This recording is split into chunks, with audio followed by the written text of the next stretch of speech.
Congresswoman Nancy Mace joins me now in her office here in DC. Congresswoman, thanks for sitting down with me. Thank you, Wyatt. Thanks for visiting this afternoon. For sure. I guess the most obvious story that people are following right now is the Hunter Biden story. He has pled guilty. I guess just what do you make of it, and what does it say for the fact that President Trump was just most recently indicted just a couple of days ago? Now we have Hunter Biden pleading guilty. Obviously, this is two major figures in American politics, the son of the incumbent president, the former president, going to be two people that shape the 2024 race quite heavily. Well, considering the allegations of bribery, RICO, racketeering, money laundering, and other things regarding Hunter Biden, to have him do a plea deal on a gun charge and tax evasion charges is really just a slap on the wrist. It's sort of a joke. And yet you have the president, sitting president of the United States, who had his political enemy arrested last week and indicted,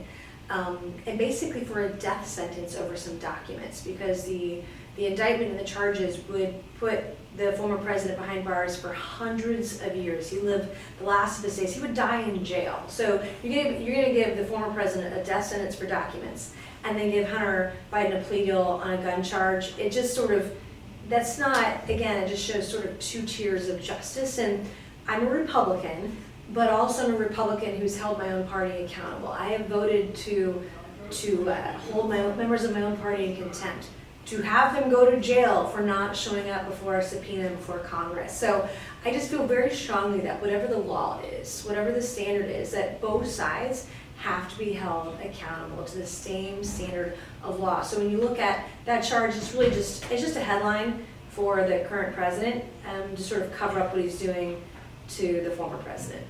And I want to ask you what Democrats are saying as kind of a counter argument to, the Republicans calling the indictment, a witch hunt.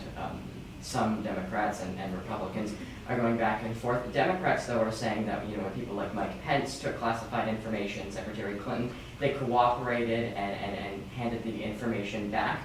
Why do you think President Trump has not done this? Well, we had a Democrat on Monday in a TV interview say that Donald Trump should be shot. So they're saying sort of the quiet part out loud. There is no equal standard of justice here. And you had a former president, you have a current president and a former president, both handling and mishandling classified documents, both caught with classified documents, one in his garage next to his Corvette unsecured, the garage door open, and over 1,800 boxes with some of it classified information around the country, also not secured. He was vice president. He wasn't even president of the United States. We had Hillary Clinton, who had classified documents on a private server in a bathroom. Her staff was caught red-handed using hammers to destroy iPads and cellular devices, government devices with a hammer. And so again, no indictment. And so if you mishandle classified information, it's okay as long as your last name isn't Trump. I mean, that's really the standard that the Department of Justice and the FBI is handing down right now. And that's just me as really a third party. I look at things in a very nonpartisan way. I work with Democrats, I work with Republicans, but I have a very independent-minded mindset, and I don't, I try to hold both sides to the same standard. And a lot of people are talking about the impact it'll have on the 2024 presidential race that is obviously coming up very quickly. Polling, though, does suggest that there's little appetite for a Trump-Biden rematch, which it seems as of right now, given fundraising numbers, that is kind of bound to happen. Donald Trump is the front runner on the GOP side. Joe Biden's the incumbent president. How can both parties counter that? Well, 71% of Democrats don't want Joe Biden to run. I think he's too old. And so when you see the current president fall down in public, when you see him mix up his words and not know where he is, and you see that almost weekly now, when he has a Secretary of State who's bending a knee to China, we look really weak on the world stage. And so that doesn't bode well for Joe Biden. And Democrats should be scrambling. They should be trying to find a plan B, an alternate candidate, in the event that Joe Biden doesn't make it. I think that's a very real possibility.